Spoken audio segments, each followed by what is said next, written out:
स्वयं भगवान विष्णु ने लक्ष्मी माता से विवाह करने के लिए कुबेर देवता से ऋण लिया था और ये ऋण आज भी कलयुग के अंत तक उतारा जा रहा है। लेकिन इसकी शुरुआत कहाँ से हुई, ये कथा सुनकर आप भी चकित रह जाएंगे। देवताओं और त्रिदेव में ये विवाद उठ खड़ा हुआ कि सबसे महान कौन है। इस प्रश्न का उत्तर खोजने के लिए ऋषि भृगु ने परीक्षा लेने का निश्चय किया।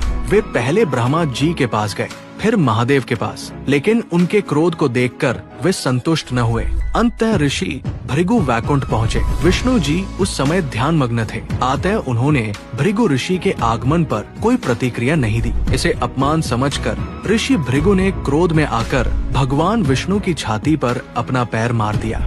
विष्णु जी ने क्रोध न करके अत्यंत विनम्रता से ऋषि का पैर दबाया और कहा, महाराज, यदि मेरी छाती कठोर हो और आपके चरणों को कष्ट पहुंचा हो तो कृपया मुझे क्षमा करें। ये विनम्रता देखकर ऋषि तो संतुष्ट हो गए, परंतु लक्ष्मी माता का हृदय टूट गया। उन्हें ये असहनीय लगा कि जहाँ वे निवास करती हैं, उस छाती को किसी ने लांघ दिया। अपमान और दुख से व्याकुल होकर लक्ष्मी माता ने वैकुंठ छोड़ने का निर्णय लिया।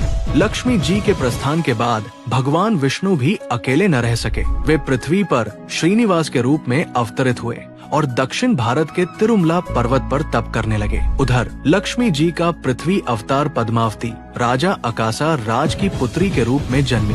कहते हैं कि जब श्रीनिवास ने पद्मावती को प्रथम बार देखा तो वे जान गए कि यही उनकी लक्ष्मी है। दोनों का मिलन होना निश्चित था। पद्मावती भी उनके दिव्य तेज से आकर्षित हो गई। धीरे धीरे दोनों में प्रेम पनपा और विवाह का प्रस्ताव सामने आया।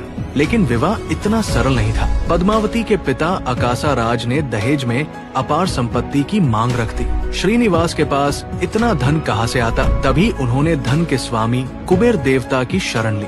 कुबेर ने उन्हें विशाल ऋण दिया, परंतु शर्त रखी कि ये ऋण कलयुग के अंत तक चुकाना होगा। श्रीनिवास ने ये शर्त स्वीकार कर ली और इसी ऋण की अदायगी आज भी तिरुपति बालाजी मंदिर में होती है। जब जब भक्त वहाँ चढ़ावा चढ़ाते हैं, वो सीधे उसी दिव्य ऋण को चुकाने में सहायक होता है। ऋण मिलने के बाद श्रीनिवास और पद्मावती का विवाह भव्य उत्सव में संपन्न हुआ। स्वर्ग से देवगण उतरे, आकाश से पुष्प वर्षा हुई और चारों ओर मंगल ध्वनि गूंज उठी।